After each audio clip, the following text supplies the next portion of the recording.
Good morning, everyone. It's 9 o'clock. We will now call to order the December 5th, 2023 City Council meeting. Please call roll. Garza?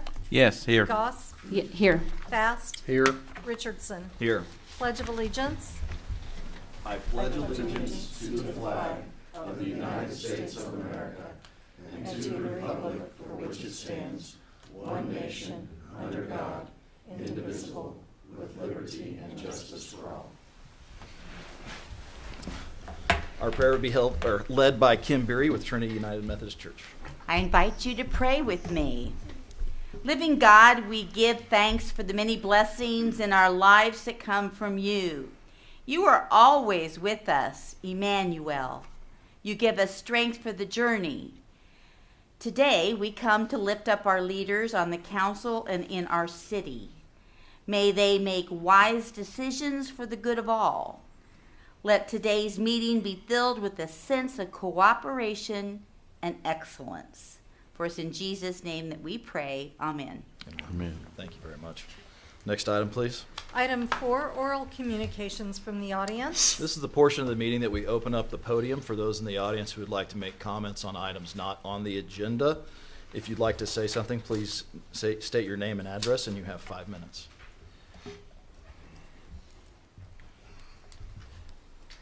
Good morning, Kellyanne Lanham, 2904 Tartan Trail.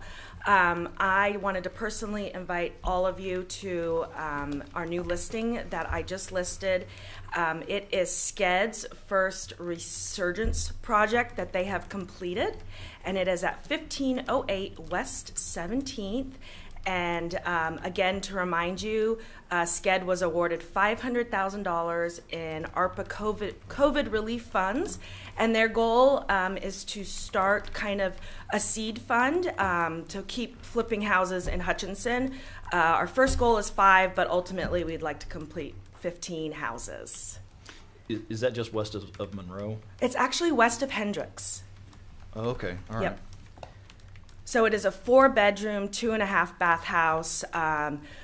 When it was purchased, it was vacant. Older gentleman had aged in place, and it was very dilapidated to the point where new sewer line, new plumbing, new electric, completely redone. So pretty much a new house. It's beautiful. It is. I saw the pictures. I bet the neighbors are very appreciative. Yes, neighbors are very appreciative, and when we get this one sold, we're going to keep going. How do you pick the houses? I think our number one factor is location. And so our next one, we really hope to maybe hit something south of 11th to hit that area. But definitely we're working on creep lines. I think 17th has become a new creep line in Hutchinson. So those are factors. It's also houses that too overwhelming for the average person to purchase and even an investor to purchase, because this house, at the end of the day, when we sell it, it's going to be a completely break even, if not losing just a little bit of money. So just those houses that really would not be possible to kind of redo. All right. So thank you, and if you'd like to see it, just let me know. Thank you very, very much. Thanks, Kelly. Anyone else? Okay. If not, please call the next item. Item 5, consent agenda. Are there any comments or questions on the consent agenda? I have a question. And I feel like our microphones are very sensitive. right now. I don't know if anybody else hears that, but so for the street closure, is this is a new street closure? Is that right? They've not done that before For Hyde Park. for the Luminaria. Hyde Park Okay. for B.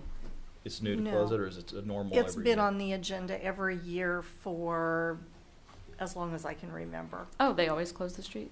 Yes. Okay, I didn't know that. We've never had the opportunity to attend, so that was my only question. Any other questions or comments? If not, I would entertain a motion. I move to approve the consent agenda and authorize the mayor to sign. I'll second that. We have a motion and a second. Any other questions, Mr. Fast? No? Please call roll. Garza? Yes. Goss? Yes. Fast? Yes. Richardson? Yes. Next item, please. Item 6A, a public hearing determining the advisability of issuing taxable industrial revenue bonds on behalf of Salt City Investments, LLC. I would entertain a motion to open the hearing. So moved. Second. We have a motion and a second. Please call roll. Garza? Yes. Goss? Yes. Fast? Yes. Richardson? Yes. Good morning, Council. Angela Richard, Director of Finance. Today we have a public hearing for the Salt City Investments LLC Industrial Revenue Bonds. In March of 2022, City Council had passed a resolution determining advisability of issuing IRBs of $4 million for Salt City Investments LLC. Today we are having a public hearing because the amount has changed to $5.3 million. So we will have a public hearing regarding that change. You have in your packet the new revised cost benefit analysis. Even with the revised increased amount of the bonds, every party involved still has a greater benefit than cost, evident by a 1.0 ratio or higher. So it still is advisable that we issue these bonds. We do not need to issue another resolution. After the public hearing, we will adopt the ordinance approving issuing the industrial revenue bonds, and that will amend that resolution for the higher amount. We do have representatives today here, Brad Pryor and Bond Counsel, if you have questions regarding this. New notices have been issued to Haven USD at 312 and Reno County regarding this, and it has been published in the newspaper. I'll open it up to any comments. All right. Thank you. Parties associated with the project, do you have any comments or more clarification on what the change in the IRB is for? The amended amount is, we have two prospective tenants, and the feedback we're receiving from our tenants is they would like to see the leasehold improvements wrapped into their lease. Originally, that wasn't part of our business model, but that's a feedback that we've received, and it's beneficial, obviously, for the tenant to have the leasehold improvements wrapped in with the IRB incentives, and that's where the 5.3 comes into to play. We currently have two prospective tenants that are very interested, have draft leases, and are the first one to sign is the winner. But this project has been very it's been very successful. We're very close with landing a tenant, and we hope that this first one is a home run, and then we can look at phase two. And my goal with Salt City Investments is to always have a building for the community to market that brings that allows us to bring in prospective businesses, because everybody has land, but when you have a spec building ready, it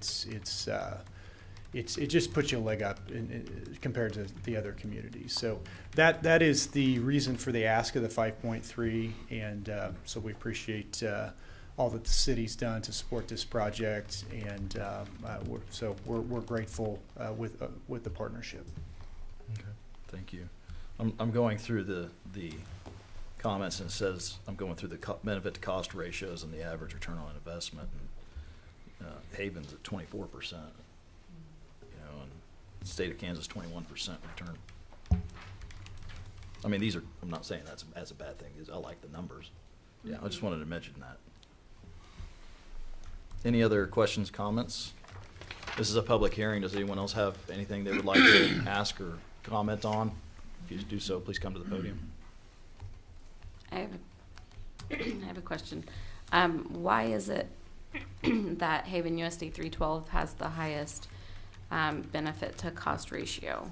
I see they also have the highest average return on investment, but is that just because that's where I guess they're located in all of those, but I don't know what page I'm on. Yeah, Page 2. Yeah, I see that. Do you have more insight? That would be wonderful. Please state your name. Lacey Jansen, Thank you. Economic Development Manager with Greater Hutch. That industrial park is located within Haven School District. Okay. So even though that comes up close to the city of Hutchinson, it is still located in their district. So that's why they will receive that higher benefit. Okay. So this is strictly like that's their actual benefit. This isn't saying that they're forking up dollars or anything like that. No. Okay. Yeah, the IRB is a financing mechanism. It really is no real cost to the entities. It's a benefit for the developer and the end user in regards to property and sales tax. But then in the long run, it doesn't cost us anything. It just benefits us over time. If you'd like to comment on that, you probably know more about it and can explain it better than I can. Thank you. Dominic Eck with Gilmore and Bell and Council. Thank you, sir. Part of the reason for the higher benefit to the school district is the capital outlay mill levy is not abated with an IRB issuance. Okay. And so the increased value of this building will contribute capital outlay mills to that school district. Okay. Regardless of the tax abatement for the IRB. So they're getting kind of a piece of that pie still. That's a protected mill levy by statute. So they'll see an increase in their collections under their capital outlay mill levy once this building is on the tax rolls. Okay. Awesome. That was kind of leading into my next question about the abatement, so that's good. And I work for not Haven, but the other school district in town, and I think it's always great for the schools. So, How does it work in regards to the timeline? So, we talked that we approved this a year ago for the original amount. Does the new amount restart the clock on the difference for the abatement, or does the whole amount start over? The abatement doesn't take effect until it's actually on the tax rolls and the IRB is issued. Okay. So, correct me if I'm wrong, but the timeline doesn't really start until then, so it hasn't started yet. Okay. Thank you.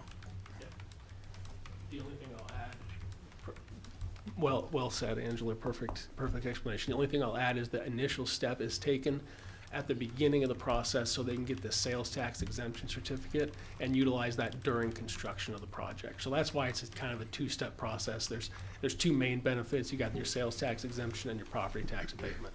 So in order to affect that sales tax exemption, you got to have that up front. Mm-hmm. And so we come before you at that time, get that resolution of intent, work through the Department of Revenue's website to get that exemption certificate to utilize, and then when the project is complete, we come back, issue these bonds now, and that makes the property tax piece of this go into effect January 1 of 2024. Okay. Thank you. His answer was good too. Thank you for being here. Any other questions or comments from the council?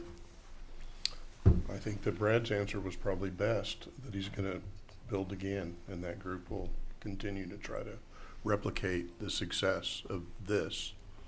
So it's exciting. Does anyone in the audience have any more questions or comments? If not, I would entertain a motion to close the public hearing. I so move. Second. We have a motion and a second. Please call roll. Garza, Yes. Goss, Yes. Fast, Yes. Richardson. Yes. Next item, please. Item 7A, consider ordinance authorizing the issuance of taxable industrial revenue bonds for Salt City Investments LLC project. Okay, the next item regarding this issue is to approve the ordinance and approve the mayor to sign all related documents. As a reminder, during this process, the city will have ownership of the property and rent that back to Salt City Investments. That is how they gain the tax abatement, but there are no expenses to the city in this process. We are not liable for any debt under any circumstances. We're not liable for any costs related to the issuance of the bonds. And as another note, the payment in lieu of tax agreement is included in your packet as well. The city's bond counsel and legal counsel have reviewed these documents, and they are in an agreement to recommend passing the ordinance. Are there any questions?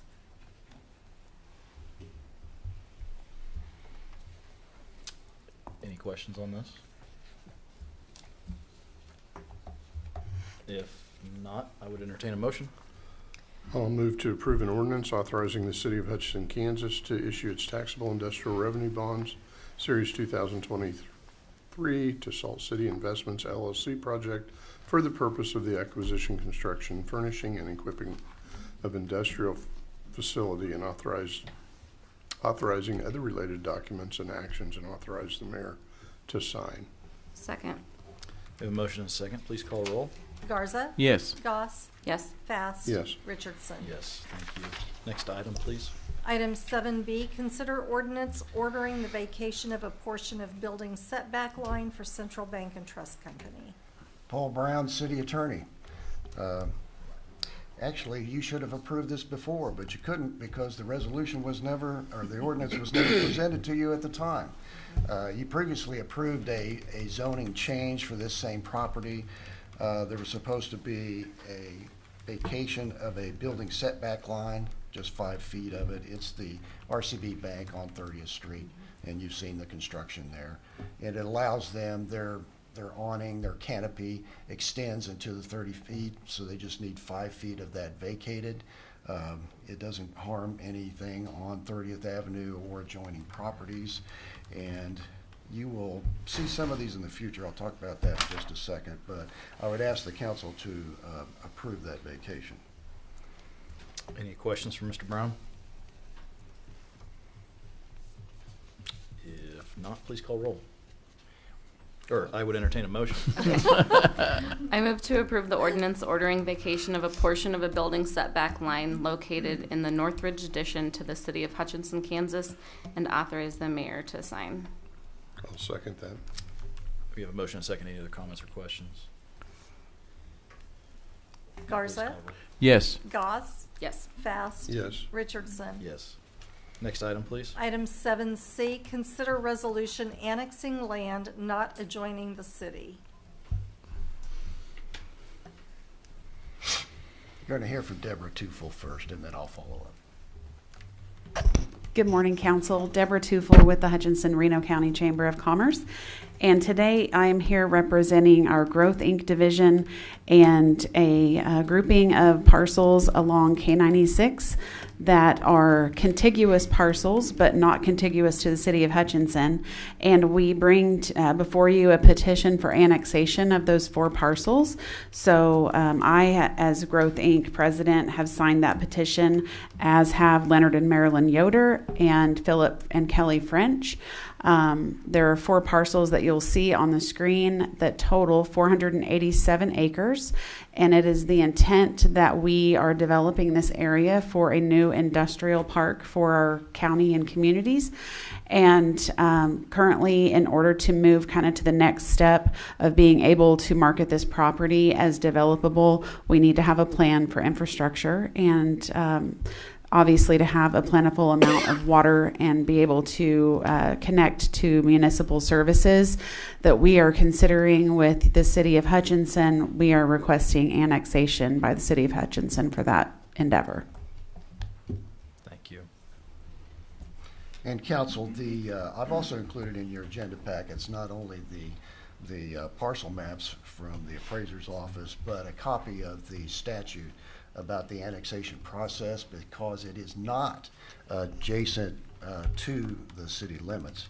The first thing that has to happen if you want to move forward with the annexation is to pass the resolution that's been provided to you asking the Board of County Commissioners of Reno County to find that there is no hindrance to development in the area because of this annexation.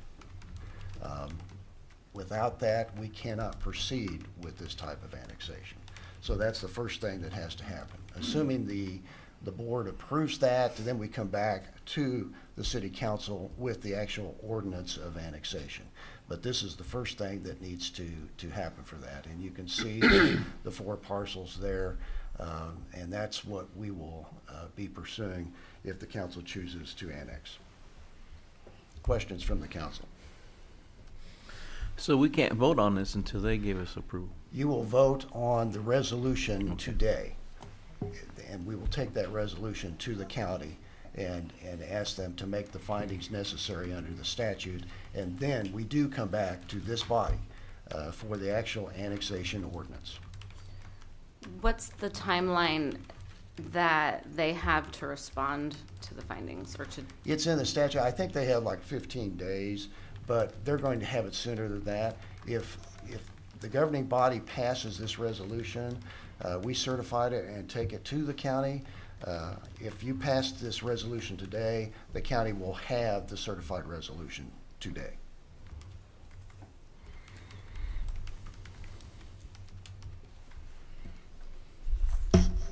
Any other questions or comments for Ms. Tufel or Mr. Brown? Is there anyone in the audience who would like to comment on this project?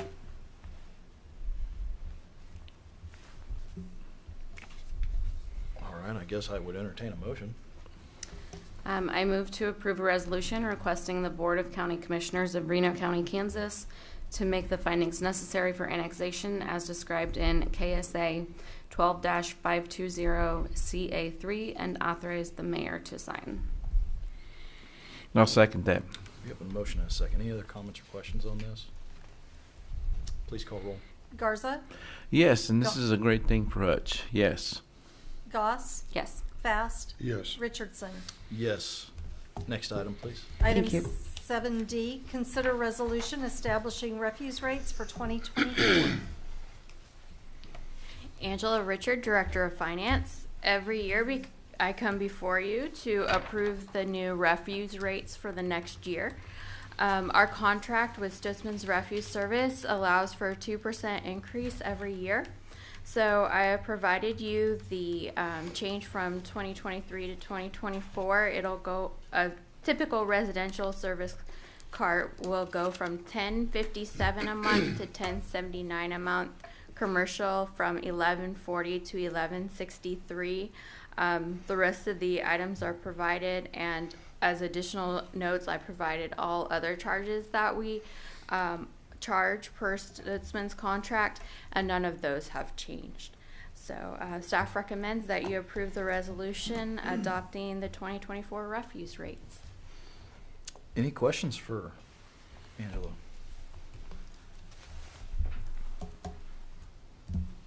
I didn't know we did bag tags, because I called them one time and asked about that, and they told me that didn't exist, but we had that where I used to live, and it's really convenient at certain times, so that's good to know.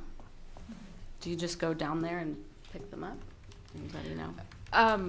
Really, we don't issue physical tags anymore. You call Stutzman and schedule the pickup, and they'll get it on their schedule and they'll tell us. Oh, so, okay, cool. Any other questions or comments from council?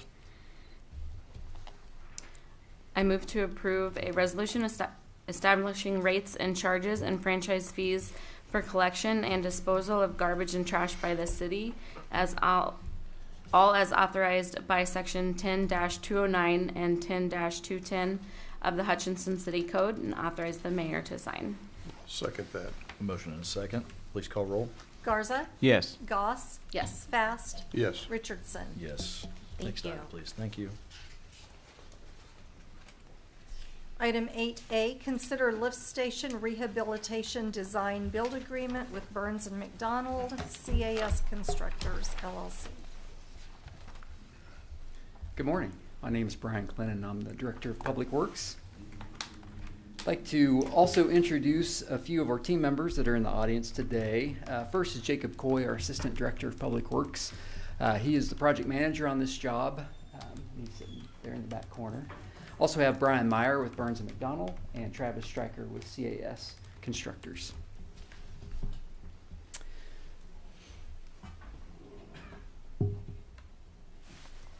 So the city owns and operates 33 lift stations here within the wastewater collection system.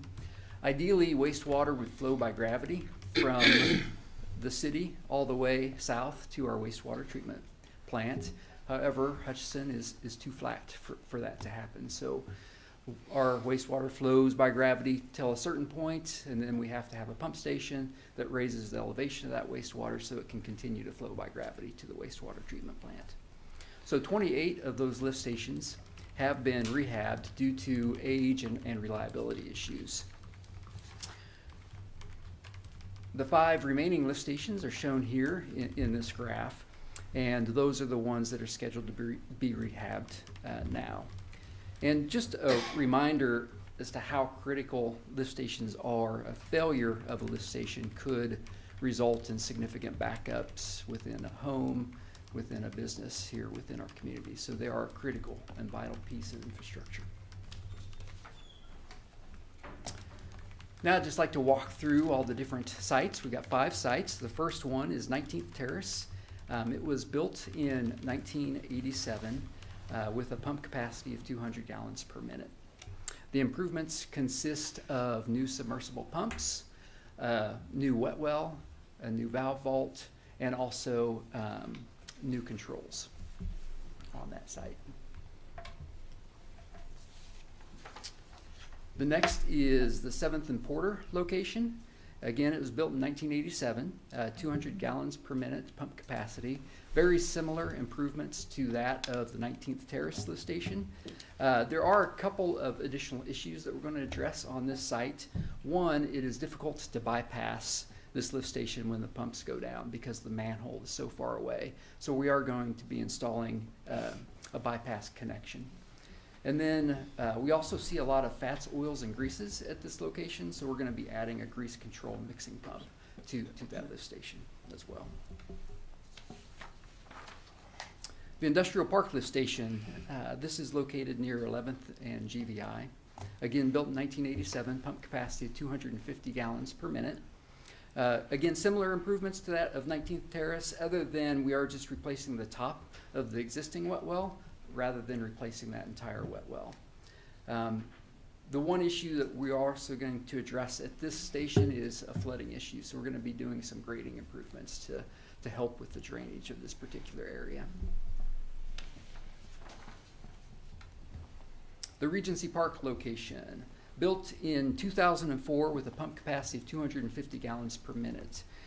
This lift station is not sized adequately. So oftentimes both of these pumps are running just to keep up with regular flow, meaning we don't have redundancy. So if one of those pumps were to fail, then that lift station would have a very difficult time keeping up with just the normal flow that we see coming to that lift station. So we are going to increase the capacity of that particular lift station.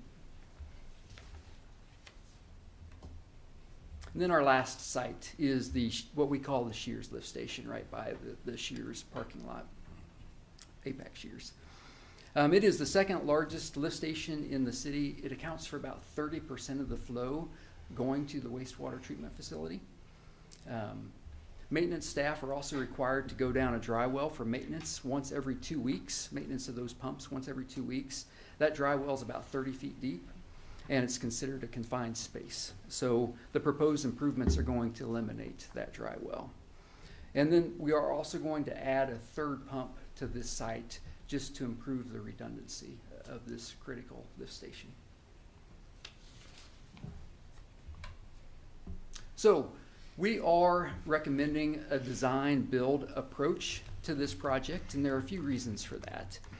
One, we've had a lot of success with recent design build projects. It creates a team approach amongst the engineer, the contractor, and the owner. And there's also some long lead times for some of our equipment out there, so we can order that equipment earlier in the process than under a traditional design bid build project. This is going to be our 4th design build project with this team. We've completed a $1.2 million gravity pipeline and intermediate pump station improvement project out at the wastewater treatment facility. We've completed a $1 million UV disinfection project and a $2.3 million upgrade to our secondary treatment system, again out at the wastewater treatment facility. And so what I'd like to do is just share with you some of the past successes that demonstrate the benefits to this design build approach. I'd like to first start on that 42-inch gravity pipeline. The original design included 2 large and deep manholes on that 42-inch in order to adjust the elevation of that 42-inch to miss another gravity pipeline that was crossing that line. So the cost was estimated to be $400,000, and the team felt that that was awfully expensive for that scope of work. So the engineer and the contractor went back and put their heads together, and they came up with a different idea. They decided to put bends in the pipe in order to replace the manholes, ultimately saving us $130,000. So just kind of demonstrating that team approach. On the intermediate pump station, the city had requested a hoist on this particular project. However, once the contractor pointed out that it was going to cost about $100,000, we decided to reconsider. We looked at, well, how critical is that hoist? How often are we going to need to be removing those pumps? And ultimately, after kind of looking at cost benefit, we decided we could spend that $100,000 in a better way. Also, on that same project, we got a bid at the deadline. We only had 1 bid for our electrical work. Again, the team felt that that 1 bid was pretty high, and so we decided to delay the project about a week and go out and see if we could get another electrical sub-consultant bid. We did, again, ended up saving us about $100,000. So there's some flexibility built in, too, with this design build approach. And then the last example that I'd like to share with you is on the secondary treatment system. So after the project was completed, we found that the output of our new blowers that add air and oxygen to that secondary treatment process, it was putting too much air into our treatment process, which was impacting our ability to properly treat the wastewater. So the reason for that is our plant's designed to handle 8.3 million gallons a day of wastewater flow. However, we're typically seeing right around 4 million gallons a day of wastewater flow coming into the plant, so that the blowers could not be turned down low enough to add that little amount of air into the system. So the team worked together to identify a solution, and we ended up replacing the blower cores. This required the manufacture of new cores and several weeks of work. And this change didn't cost the city any extra money. And there's also no finger pointing between the engineer and the contractor and the city to figure out who was responsible. The design build team saw that there was a problem and they got it fixed.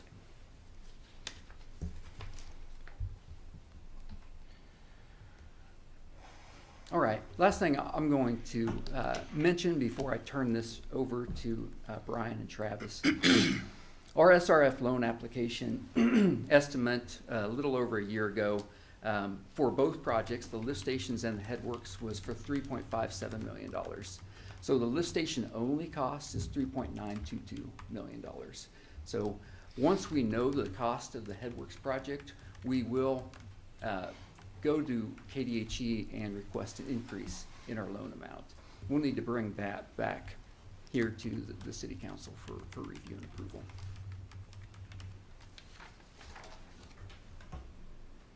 And with that, I would like to bring Brian Meyer with Burns & Mack and Travis Stryker up, and they're going to talk just a little bit more about the design build process The allowances, which are mentioned in Jacob's memo, they're going to explain that a little bit more, and then some of the factors contributing to these increased construction costs that we're seeing. So, all right.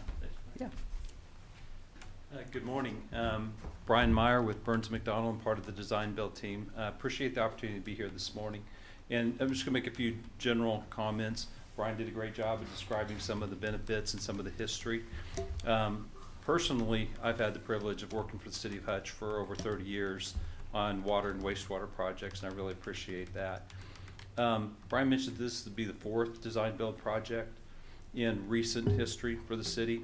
I think that's reflective of what we're seeing around the region and around the state, because the nature of design build, the collaborative nature, the ability to make informed decisions with the team, the operators, the owner, the engineer, the contractor, provides tremendous value to the project as you move forward. It's also that transparency that when you look at those decisions you're making, you know, whether it's the scope change or how you're going to approach the solution, what is the cost impact of that? So you can make that informed decision, and you don't get to a bid day and have a surprise. So you've made that as you go.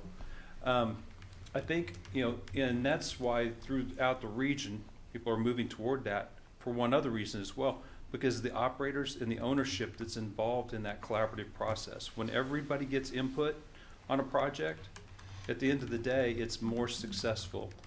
So I think there is that momentum. The projects we've done here have been successful.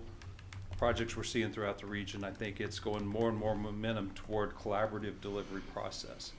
And I'd be happy to answer any questions. And I'll have Travis come up and talk about some of the specifics of this particular project. Thanks, Brian. Mayor, Council. Travis Stryker with CAS. On the allowances side, Jacob's memo brings attention to those, and we have 3 allowances on this project. Are in the contract allowances, and one of the benefits of design build of having these allowances really allow risk to be shared on projects when they're best shared amongst all parties. 3 of those allowances here are around civil testing. Civil testing is third-party independent testing that we do, cost of the project, but we think it's something that really the actual cost of that work is what the city should pay, versus us carrying all the money in there in our contract, and if it's not all spent, we would keep that money typically in a lump sum format. Design build allows us to just have the city pay the actual cost for that service. The next one is around bypass pumping. You know, when it comes to lift stations, we can't go to the entire neighborhood and say, please stop using your facilities, don't flush the toilets, don't set anything down the drain. We have to keep water flowing 24/7. And these durations at each lift station are quite extensive, 3-4 months of work at each time. The plan that we've come up with really minimizes the amount of bypass pumping needed, the duration of those, but it's a very large dollar amount item and high risk in terms of we got to make sure we have the systems in place to guarantee that flow is always moving through those lift stations and on towards the wastewater plant. As this is a big risk item, we've worked with city staff to say, here's the dollar amounts that if this was a lump sum project, we would be carrying for bypass pumping. But if it doesn't rain, it allows shorter construction durations, all those different events occur that would reduce this cost, then we'll let the city have that money back. Also, there's a variety of solutions around bypass pumping. Instead of renting this equipment, which is typical, the city could purchase some equipment with these dollars and actually have bypass pumping equipment that they would own and have for future use. As the city said, they have 33 of these lift stations, so bypass pumping occurs often when needed to work in those facilities. So there's a lot of different solutions around this. So we made this an allowance so that the city can truly benefit if those costs are less and understand how to best use those dollars. Finally, the third allowance is around market volatility and delays, and it leads to the contributing factor of increased construction cost topic. Since 2000, the construction industry has changed. The city buys things. They've seen lead times, I'm sure, vary. I'm sure they've seen escalation in costs. If that's a risk that the joint venture would be asked to take, we presented to the city the dollar amount that we would carry in our contract to cover that risk of escalating prices.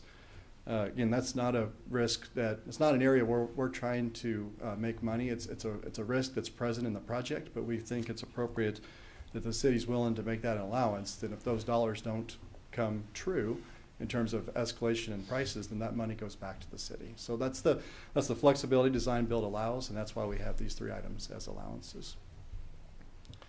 Finally, again, increased construction costs. I know that this project has gone over from the 2018 estimate that was put together. And since 2000, our industry has seen huge price increases, both in labor and in materials. And I wish I could say it's normalizing. We're still not seeing that. We're still seeing continued increase in materials and lead times. Around electrical equipment, we're still at 80 to 85 weeks for electrical equipment once it's purchased. Year and a half out to get it, which is just amazing. But the demand for that equipment hasn't slowed, and the lead times are still really far out there. A value of design build, and if you look at the schedule that is in the memo, is that we can go out and buy that equipment right now while design is not complete. 100% complete. Electrical design is really close to being complete, which allows us to go buy that equipment and get the long lead times purchased now versus waiting for design of the entire project to be 100% complete, which could be months away, and really buying that time or shortening that gap before we're actually here mobilizing, doing the work. With that, I'll stand for any questions you may have. One question I had was, of the 2018 numbers, rough percentage of what the lift station cost was compared to the other aspect that's not priced out yet. Right. So I can tell you, not necessarily 2018, I don't have those numbers, but I do have the numbers that we used for our pre-application to SRF. It was $2.75 million is what we were estimating for these 5 lift station rehabs. So it's about is that what you're asking? Our updated number is something like 3.9, That's right. but it's only for the lift stations. That's correct. So, but our original number was 3.5.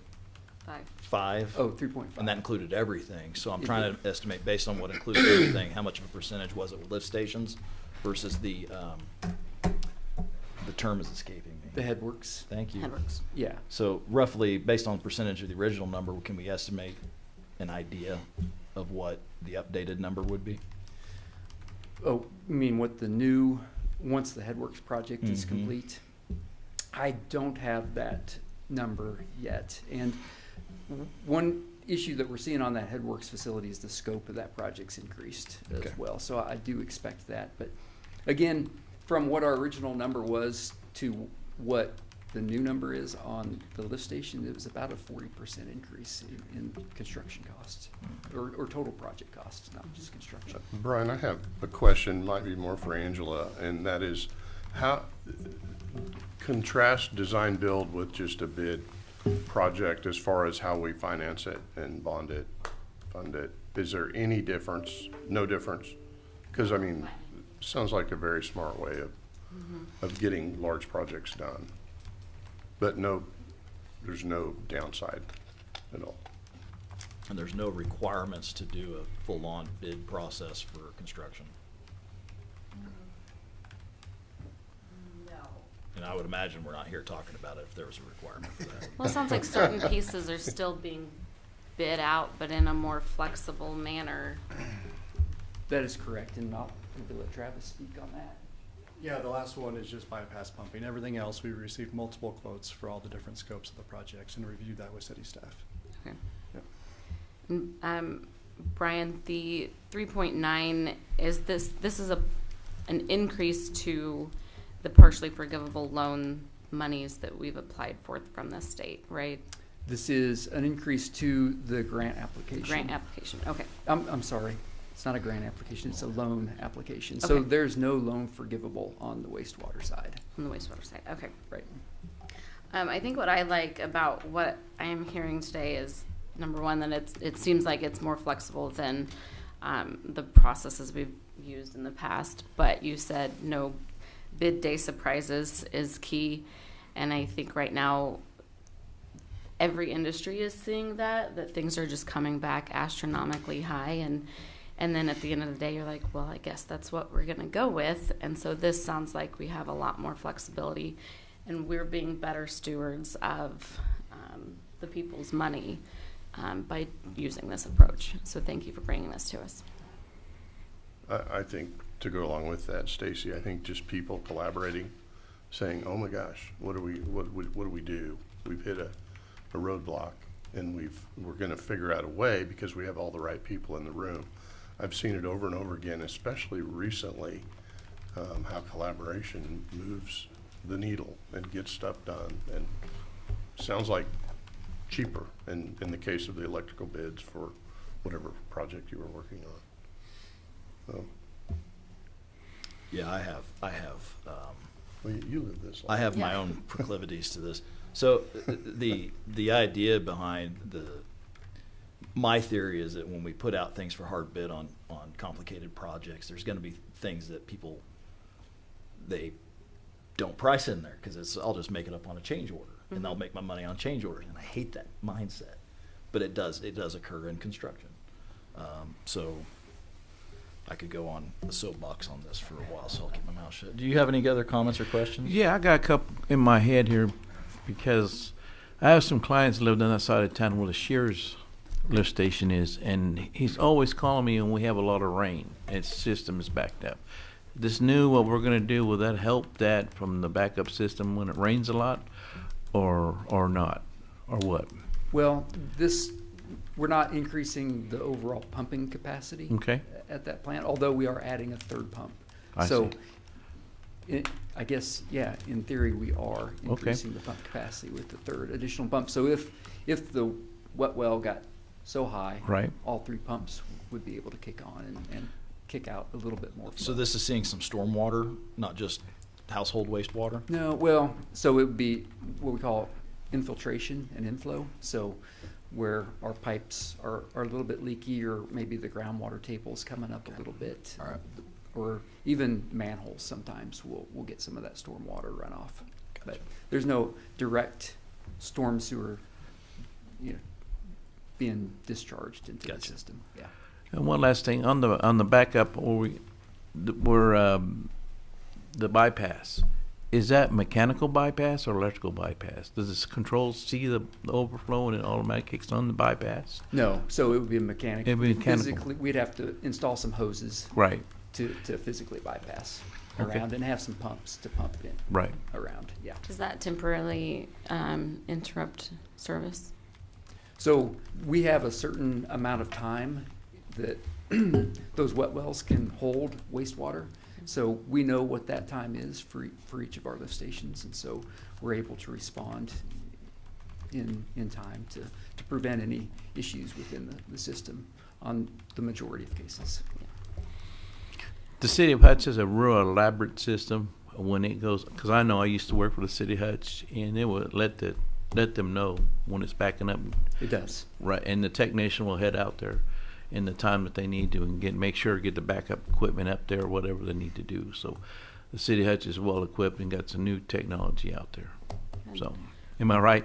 Yeah, that's right. We've got the SCADA system that alerts our operators if there's an issue. Mm-hmm. I think you mentioned at 7th and Porter that there will be a new filter because of grease and stuff like that. Is that from residential side, or is that from something else? I would anticipate there may be some restaurants or something upstream of that are contributing to that, would be my guess. But I couldn't tell you for sure. But it is only a trend at that one site? At that Out of one these station? 5, right. I mean, there are other lift stations that have similar issues. Do we have that same filter at I don't any other believe sites? we do. Not to my knowledge, do we have that grease breakup system. So in those cases, what we'll do is we'll send a Vector truck out with our lift station technician, and they'll take the Vector truck, which is kind of the vacuum excavation type equipment, and they'll break up those grease clumps. That sounds fun. Yeah. Any other questions or comments on this? Does anyone in the audience want to comment on the project? If not, I would entertain a motion. I move to approve an agreement with Burns and McDonnell and CAS Constructors LLC for design-build services for lift station rehabilitation and authorize the mayor to sign. I second that. We have a motion and a second. Any other comments or questions? Please call roll. Garza. Yes. Goss. Yes. Fast. Yes. Richardson. Yes. Thank you very much for your presentation. Next item, please. Item 9, report of city officials. Mr. Fast, why don't you kick us off today? Well, I'd just like to thank everybody that put the work into the nighttime parade. I was not able to attend, but watched closely from afar, and I think it was a huge success. And I think those people that helped organize that need to be recognized. I think the general public needs to be recognized for the support that they have shown. Number one, with change, and number two, with support for that. So, first thing. Second thing, I did get a call still about sidewalks on West 4th. I'm just bringing it up again. Not sure what we need to do about it. I know that our funds are already used for probably 2023 and 2024. Not yet. Okay. Not for 24 yet. Okay. Well, and it was suggested from not Wilshire, the other road, Fourth and maybe it is Wilshire, down to the railroad tracks on the south side of the street.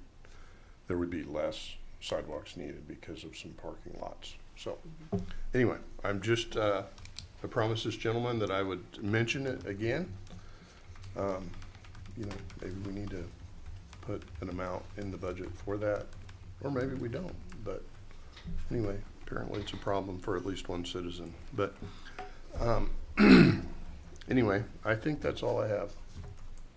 Okay. Thank you, Mr. Garza. Yes, I have several things.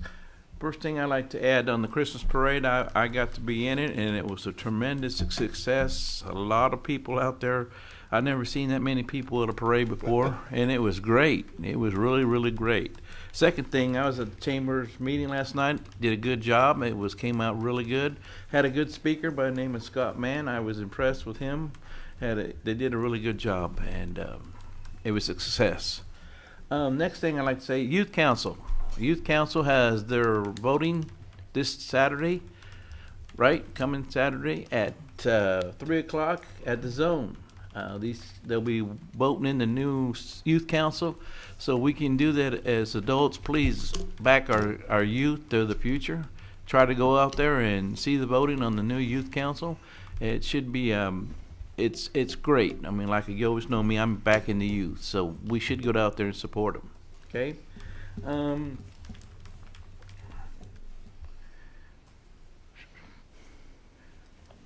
Other than that, that's all I got written down. That's all I have, sir. Thank you. I would note that the zone is at 805 East Avenue B. That's right. All right. Thank you. Ms. Goss. I have a question, Brian. If you could come up. This is the heat is on. comment section, not question section. I know, but there wasn't a good place to ask. So I noticed that, I don't know if it was a couple weeks or within the last month, that there was a water break at on 9th Street by Ferris, and that's one of the proposed sites for next year's incremental repairs. When there's a break at one of those sites or nearby, are we doing the planned repair that we anticipate to do next year, or are we just fixing the break as it is? We're just fixing the break as it is. So that site, 9th Street, will still be, it's still slated for the full replacement next year? Yes, it is. Okay. That was what I was curious about, but I didn't have time earlier, or didn't have a spot earlier, so thank you. The parade was absolutely amazing, so thank you to everybody who helped put that on, and I would name names of organizations, but it's so lengthy. I think the biggest difference, obviously, was that it was at night, but the streets were closed, like actually closed, and I think that led to just an overall feeling of safety. Even at the 4th of July parade this year, people try to cut through, like, the parade is coming, and people are like, oh, I can just scoot through.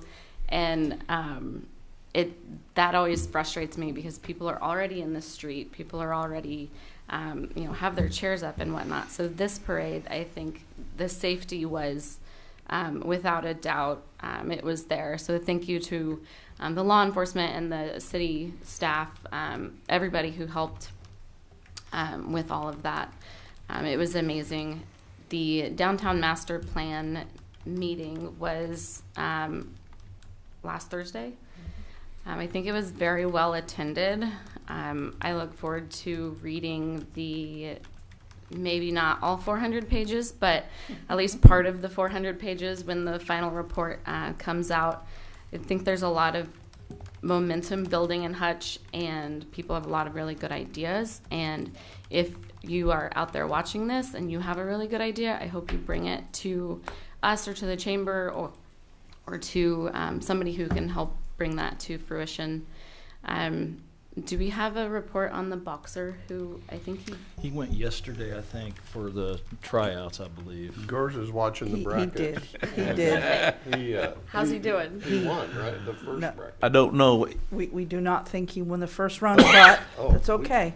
Okay. I This checked. changed in the last I hour. checked the Yeah. brackets Okay. earlier this morning. So Cool. Okay. but he's there and he's representing Hutchinson. Yes. Just keep Yeah. her. We'll see where it comes out. It don't really matter. He's from Hutchinson, Yeah. Kansas. Oh my God, how many people get to go to Olympic trials? Yeah. So.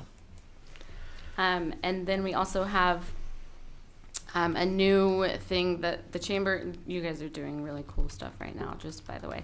But the chamber is putting on a Civics Bee with the Kansas Leadership Center in the spring, and I believe that applications are open for 6th, 7th, and 8th graders to write an essay.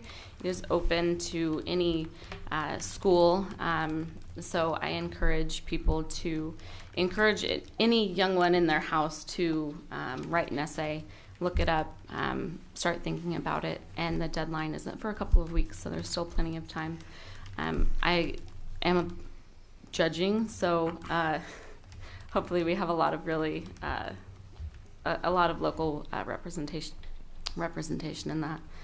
I'm gonna try to be at the youth council Saturday. Good. We might be going out of town, but try to be there. Good. And that's all.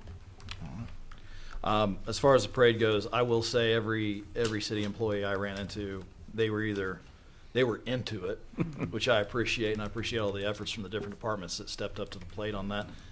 In addition to all the individual community partners that were involved too. I thought that was a good time. Chamber meeting yesterday went great. The master plan, I was nervous about involvement based on earlier meetings where we had individual meetings, and I thought we had a pretty good flow. A lot of side conversations happened at that meeting. But that's all I have for right now. And you were Santa. It was a good-looking Santa this year. I was very happy with the choice of Santa. I like the little elves. Yeah, keep them in line. A lot of snacks. They're good to go. I do have a couple things. Number one, there is a request actually in my email to meet with the council to review with the company for the downtown master plan. So there's a request to get together with you. We'll finalize a time. I will like to throw in on the parade. I welcome all Hutch residents to let's make this better next year. Mm-hmm. It was amazing. Deborah and I had the honor to be 2 of the 4 judges, and I think at one moment she reached, sat across and looked at me and said, "It certainly feels like we're in a Hallmark movie," because people were screaming "Merry Christmas" across the streets. It was just a wonderful, wonderful experience, and I can't wait to see how we're going to step it up. I was so impressed with a lot of the organizations around the community that really stepped up and knocked it out of the park with their floats. And I am excited because I feel the bar is set, but it's just going to get raised next year. So I can't wait. Staff, great collaboration. It was safe. Everything was, there's things we're going to get together and how we can improve upon it. So we're very actively engaged to make this even better next year. So get ready and start planning your floats for next year, the first Saturday in December. I'd like to also talk about the chamber event. It was a great opportunity to get 1,000 people in a room, business owners across the community, and the networking that you can do and the opportunity. It's kind of apropos that the speaker talked about relationship building, and that was very evident last night, and I welcomed all the dialogue that occurred. It was a great, just a great event. Kudos to the chamber team. They're a small but mighty group, and they did a great job putting that together. Last topic, I always like to leave something with our employees. I'm really excited to announce, to let everyone know that we've been able to hire a new Director of Community Development, Matt Williams, who has 10 plus years in community urban development, also in planning. He is joining us. His first start date will be December 18th. You will know or have seen Matt. He's been a consultant with PEC. He has worked with the city. So it was a great opportunity for us to get to know Matt, for Matt to get to know the city. But he is graciously, and we're excited to have him join the team in a full capacity starting on the 18th. Extremely excited for that. That's the first step. Please pay attention. There's a lot of great things happening in Hutch. And it's excited. If you're not aware, you feel a momentum in the city. I hear about it a lot. And I'm really proud of all the employees stepping up, continuing to step up their game and to work hard to keep the momentum and moving forward. So thank you to all the employees for doing that. That's it for me. Thank you. Next item. We have an executive session. All right. What do you think? 20 minutes, 30 minutes? 30 minutes. 30 minutes? 30. All right, I'd entertain a motion for the 10:30 a.m. time. I move to recess into executive session pursuant to preliminary discussion relating to acquisition of real property, exception KSA 75-431B, 4319B6 regarding stormwater management. The open meeting to resume at City Council chambers at 10:30 a.m. I will second that. Second. Please call roll. Garza? Yes. Goss? Yes. Fast? Yes. Richardson? Yes. Thank you, everybody.